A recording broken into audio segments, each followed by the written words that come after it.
So we're going to have a look at SwitcherGo, which is the free app that runs on iPads and iPhones. Is that right? Yes, and it is.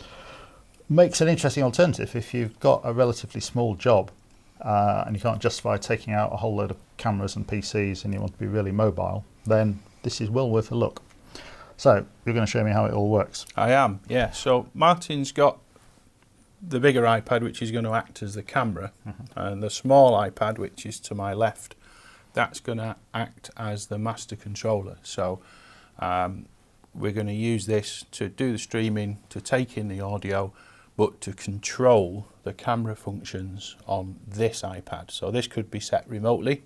On the professional version of the app, which is called Switcher Studio, they have the option to have multiple cameras, but on the free one, which is SwitcherGo, it's single camera and bring in separate assets like lower thirds and graphics and pre-recorded video. So we'll have a quick look at it now. Yep, so you're going to show us. So in the first instance, you get both iPads with the app open on the same Wi-Fi network. Once that's established, we're going to go into record mode, but you have got the option to log into your SwitcherGo account, then sign into Facebook and stream to Facebook or to YouTube. You can do either, and it'll do all the. It's got the full API, so it'll set up everything you need, including putting the stream name in and everything else. So we're going to go into record mode on here. That gives us the main SwitcherGo screen. At the moment, it's recording off this iPad. However, we can add a camera, and we're now going to add a remote camera, which is that iPad. So we select that there, and in a few seconds it'll synchronize over Wi-Fi, bring the images in. So Martin has to press allow on this iPad. So now we have angle 2. Press done there. So now this iPad is acting as a master. Martin's iPad is acting as a camera, and with the Pro version you could have multiple cameras, but with this one you've just got a single camera. So these graphics are really useful ahead of a stream, particularly on Facebook, because once you tell people that you're going to broadcast, it starts to attract traffic. It's often useful if you can put what time the stream's going to start. On the Pro version you can load in, well, on this version actually you could prepare a video with a countdown clock on it, and as long as you time everything correctly you can play out a pre-recorded asset, and I'll show you how to bring one of those in a moment. So that the pre-recorded asset would play out a countdown clock, or you can have just a plain graphic. That'll attract a bit of audience and get some attention to your stream before you go live. So as long as you go live at the right time, people don't have to watch the stream will begin shortly for too long, you'll be fine. Once you're ready to go live, you can use this switcher like any other switcher. It's all touchscreen. If we were to switch between Martin's camera, which is this one, we can control the settings on the camera, and I'll show you those in a moment. Once you've finished your stream, you can bring another graphic up that tells everybody it's ended, and then at the end of it you can press stop. The record button in record mode at the moment sets recording live. In streaming mode it would set the stream to start, and when you press it again it would end the stream. So stay away from that during the live recording. There's some other interesting little things to do with camera control. It's worth pointing out how this is connected. So Martin's camera provides vision over Wi-Fi, but that's all it provides. Audio is fed into the iPad via the headphone jack. So if you've got an iRig adapter, you can use XLR mics, radio mics, or get a line in from a desk, which is always useful on a bigger job. Although for some of the even conferences where the budget's low and they don't want too much fuss, something like this can be useful, and they may well have a sound desk and you can get a nice clean feed. We've done that in the past with this app with 2 iPads. You can mute your audio ahead of the stream. So if you press that little icon up there, that'll mute the sound so that nothing goes out, although the levels still go up and down, so you can see what's coming in. You can control the focus, the exposure, and the white balance on the camera, and the zoom. So we switch to that now. These controls at the bottom of the screen. At the moment everything's in auto, so if we wanted to lock the focus, which is very useful with an iPad, because what you don't want is for the screen to try to autofocus and you get that sort of front and back movement of the entire image, which is really off-putting. So if I was to touch just the rim of my glasses there, that's about right for somewhere to focus, and then we press lock, the focus is locked. Skin tones are usually good for exposure, so if we press the manual exposure button, touch me on my forehead there, lock it off. So that's going to keep the exposure and the focus. So as long as Martin doesn't move around too far away from me and the light doesn't change, then the picture is going to remain in focus and the exposure is going to remain correct for skin tones, which is what we need. White balance, you can alter it, and I guess in some lighting conditions it's a good idea to lock it off, particularly if you've got stage lighting where things are changing a lot and the white balance can get confused. But in general, the auto white balance with iPads tends to do a good job. So particularly if you're moving in and out of different kind of lighting. But if you're indoors and you've got stage lighting that could be a mixture of LEDs and maybe fluorescence and maybe some tungsten as well, then you can lock it off, and then the white balance won't change. But my experience is that the white balance is pretty good.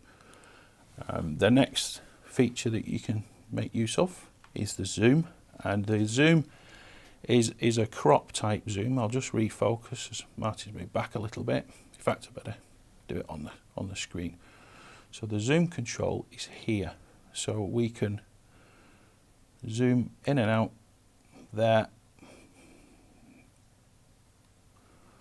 like that. Now on the 4K iPads, on the 4K iPhones, that zoom is actually a crop up to a certain point.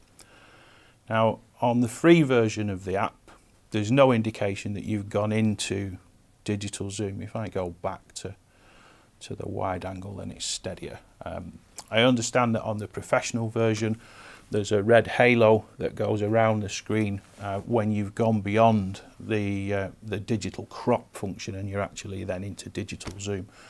But it's very useful. If I was to focus, touch me there with the focus, let's lock that off, and then zoom in. That's fairly good for a digital crop, and it's quite nicely controlled as well, and the picture quality doesn't look too bad. So we shall come out of that back to there, and that's about it for camera control. We'll have a look at bringing assets in, which is always useful. We've got a couple of predetermined assets. So we've got a test card, we've got the two graphics that I showed you before, which are those two, but we can add some pre-recorded footage. So if we go to recorded media, this is stuff that's previously been recorded with this iPad. So we shall go to, let's have a look, this one. This was an event that we did some work on a few months ago in Manchester. So we shall switch to that, and that's going to play out for the duration. So as long as you know where you're up to with regard to the footage, you can keep an eye on it when you're ready to switch back. Particularly if you've prepared these things in advance, you can put a lead out on so that you know the end's coming, so that it does a nice fade to black, or it holds on a frame. When your program is finished, you switch back. It's as simple as that. So you switch back to yourself, do your outro, and your stream's ended, and you can stop the stream. That's it, finished.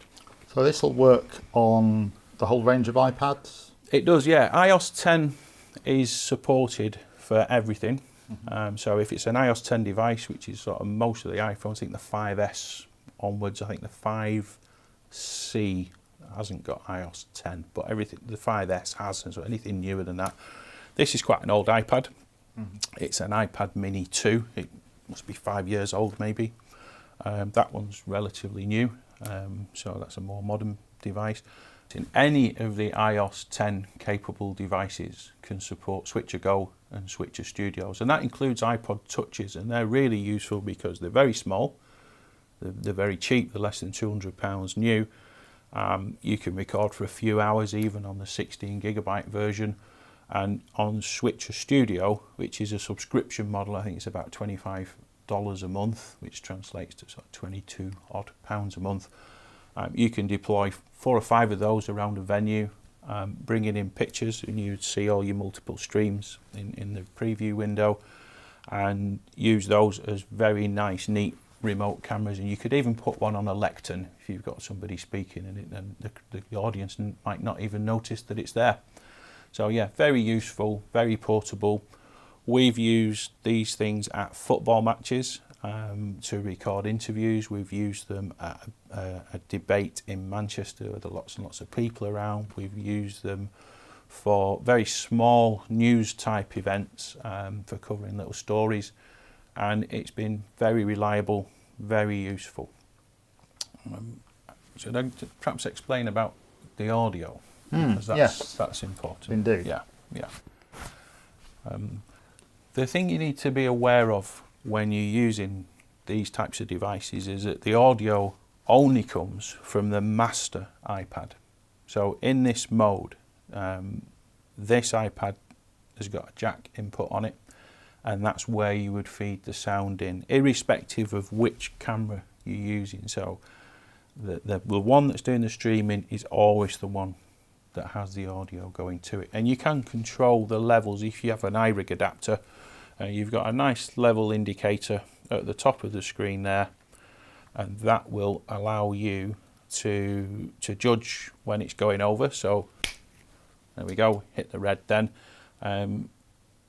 If you had an iRig adapter, we haven't because we're recording audio elsewhere, but you can turn the level down just so that you're not peaking too much, give yourself a bit of headroom. And so it's ideal for a situation where you've either got an external audio mixer or you're getting a feed from a venue or something like that you can just put straight into it. Yeah, absolutely. Yeah. And there's lots and lots of adapters for the iPads. You can get the headphone jack type adapters, but you can also get the name of that cable. USB one? No, it's not a USB cable. right. It's not a Thunderbolt cable either. It's just something that goes into that port. Yes, it's got a funny Apple name. It's a bit like a... It's not a lightning one, is it? Lightning cable, that's it. Yes, it's a lightning cable. So there are lightning adapters that will do a similar thing. There's a lightning adapter which gives you a 3.5mm headphone jack. But there are also some rather interesting adapters for the lightning connection that let you connect professional audio. There's a whole range of those, and I think iRig is one of the main manufacturers of those. And it's pretty sure in saying that we've got a USB microphone which you can plug in the end of a USB adapter to lightning adapter and feed your audio in by USB. So that would be the old ATR, the handheld mic. Oh yeah. Yeah, you can use that sort of.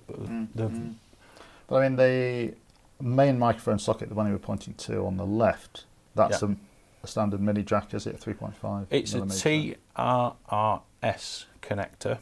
Now there are a range of adapters. Rode make lots of different adapters for those. So if you've got the Rode SmartLav and SmartLav Plus type microphones, you can plug those straight in. But Rode also make a splitter unit that allows you to connect 2 microphones and some headphones. Now, monitoring, and maybe that was the question that you were going to ask me. How do you monitor? In our tests, in our experience, monitoring wasn't great. We got an echo that was recorded. We could hear it in the headphones and it was recorded. Now, there were afterwards some suggestions that inside the app there are controls to prevent or to enable in-app monitoring, and if you don't have those set correctly in iOS, then the app wouldn't behave properly.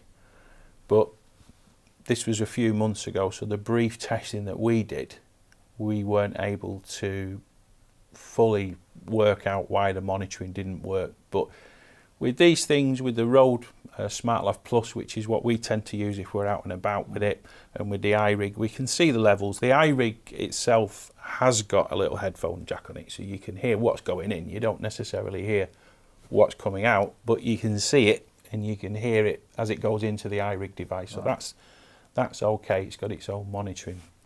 But the little Rode adapter that's got the monitoring, we never did get to the bottom of that and work out exactly what. So in other words, it's a 4-pole mini jack. Like it is, you get yeah. On, yeah. Mm-hmm. Yeah, TRRS. In most smartphones, yeah. Yeah, and just be aware that there are a lot of adapters around on eBay and Amazon that do work, but there are also a lot that don't work, and we've got a drawer full of adapters that we found that didn't work. The Rode ones definitely do work, and they work well, so yeah, very useful. Setting up the streaming side of it, now that we've seen the switching, the fact that you can cut to static graphics, you can overlay titles, you can play in pre-recorded bits of video, and then how do you actually get the whole lot streaming? Okay, so at the moment we're in the straightforward record mode. We're not in streaming mode. So to go into the streaming mode, I have to come out of this, completely out of the app, and go back in it again. So that's, I think, because of the complexity and because of the way this app exploits quite a lot of the power that's in these devices, you can't switch from this mode back into streaming mode. I mean, without actually doing it, because you're just setting up a stream. All right. You've got presets for popular streams like Facebook and YouTube. You could only stream to Facebook and YouTube. Stream. Yeah, Right. yeah. Okay. So the way it works is you need to have an account that's free with Switcher themselves. So you set up a Switcher account, you sign into that. Once you're inside it, then you see the option to stream to either Facebook or YouTube. And it's exactly the same settings that you would see in any other API-based streaming software.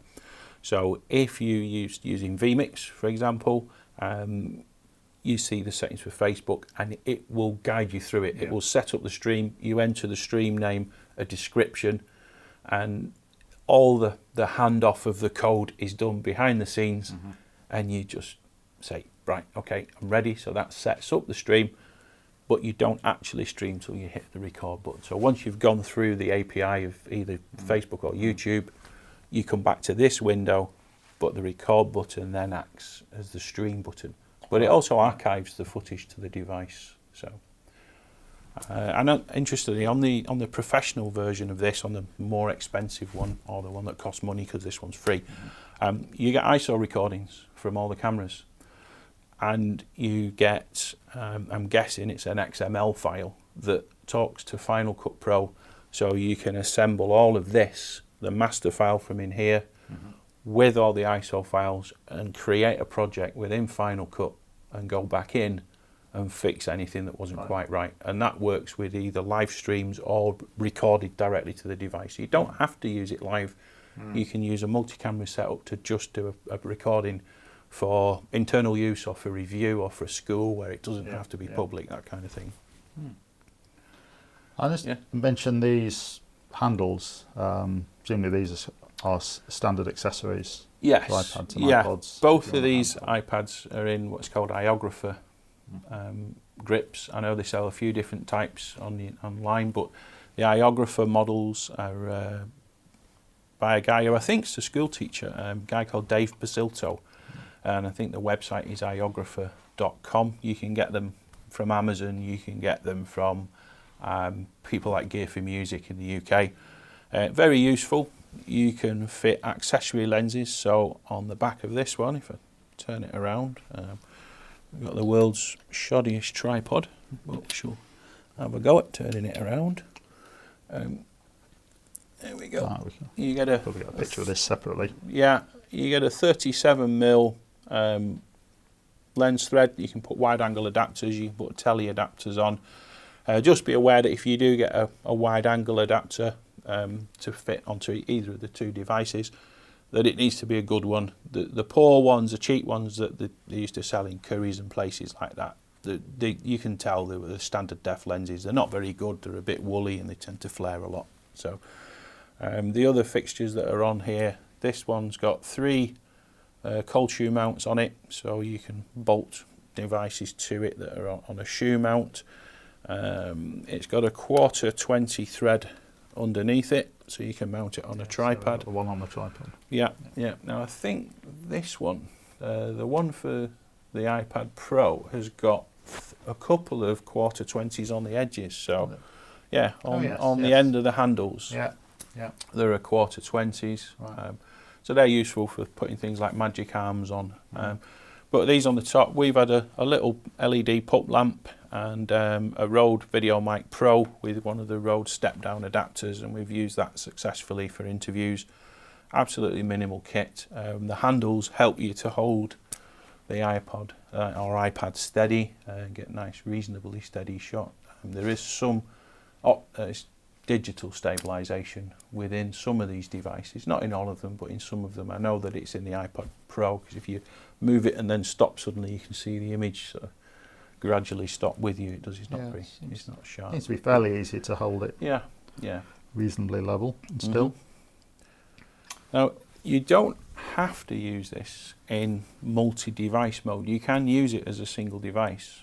So for things like just quick interviews, quick piece to camera, you don't have to have the remote camera. You can have just the built-in camera in the device that you're doing the recording on. Just be aware that all the on-screen controls are going to affect it, and even with, I mean, this isn't a great tripod, but even with a good decent Manfrotto tripod with a decent head on it, these are plastic, and on a windy day and there's a lot of those around. Indeed. Well, before we did this, you came over and did a little experiment near our offices down at Media City. In a wind tunnel. And it was indeed quite a windy day. So it didn't exactly go to plan for various reasons. Yeah. War Museum. I know the wind's just really come up then. There we go. And we'll just do. But just be aware that if you are using a single device to do the recording, and it's useful actually because if you've got an iPhone as well as an iPad, you can do the remote controlling with one of the devices. You don't have to touch the one that's doing the film, and if it's locked up on a tripod, so you get a nice steady shot. If you start poking around with this thing while it's recording, things are going to move, particularly if you're trying to touch the zoom and things like that. The thing just wobbles, and the bigger one wobbles a bit more, so that's something to be aware of. And if you've got an older device maybe that you can bring with you, you can do it. There is another thing that I didn't mention. We're using the Wi-Fi in the office at the moment, but you can use a hotspot on a mobile phone or on a 3G or 4G enabled device. So if one of these was a 3G or a 4G iPad, you can set up that as a hotspot, and they will talk to each other via the hotspot, but also stream from the connection in the device itself. So that's very useful for streaming live. And we've streamed. We usually stream via another connection, not by the device itself, but that's not through through necessity. That's just because we can. So we do it that way. We've got portable 4G dongles, so we can place those in a better spot where we think we're going to get a better signal. So particularly if we're in a building, so we need to get the dongle near the window so that it's got a decent signal. But yeah, very, very useful. And it will work, as I say, in single device mode, so you don't necessarily need two. You've got an old iPod around, something like that, one of the children's iPods. One question about the paid-for version, which you say is on a subscription. Yeah. Is it like Adobe Premiere, for example, where you can take out the subscription on a monthly basis if you know you've got it is a season where you've got a few jobs? It's month to month. It is, from memory, it's 25. I'm tempted to say £25 a month as well as dollars a month. It could be $28.25. There is no benefit to buying it for a year. You can pay £300 for a year or £25 a month. You don't get 1 month free or anything like that. So if you do only need it for a particular job, £25 isn't much to pay if you're familiar with it and you think it's going to work. You can try out most of the features in the free version, except the multicam. But so essentially, if you install the free, which I mean, can you alternate between the two? So on the months where you've got big jobs, you use the Yes. paid for one, and then the rest of the time you revert in to the fact, basic one. you only need to have the paid for one on one of the devices. So if you only own one Apple device or two, you can use it like this yourself. But you were going to go to a job where 3 or 4 cameras would be handy. If friends of yours lend you or bring their own device, they can put the free version of the app on, and that is all you need to act as a remote camera. It doesn't have to be on the same Apple ID, the same Apple account, or anything like that. So it's very, very, very easy to bring in another device. A customer could have their own iPads. Maybe it's a school and they've got 3 or 4 iPads around. As long as the master device has got the paid for subscription on it, you can use it in multi-camera mode. Yeah, that's good. Yeah. So and then and then people get to play with the free one as well. So yeah, it's got an ISO setting here, which seems to appear at various times. So if you do want to keep the ISO down, I mean these things are quite clean anyway. They're designed for low light use, particularly the newer ones. It's video cameras, we all know, have got nice bright lenses on, and they're usually okay but a bit muddy in basic indoor lighting. Mobile devices, even iPads, tend to be designed with a very bright lens, f1.8, something like that, and the chips do really well in low light. So although they will drop the frame rate, which can cause problems with the recordings, you do tend to get a decent image. So you don't necessarily need to spend lots of money on lighting and other kit. You know, this one of these and the built-in mic is fine for just doing a basic stream. And if you were starting out, just finding your feet, getting used to speaking to camera, getting used to doing a presentation, and having a go at making a show yourself, if you were into doing a vlog type show, then yeah, it's free. All you need is an iPad.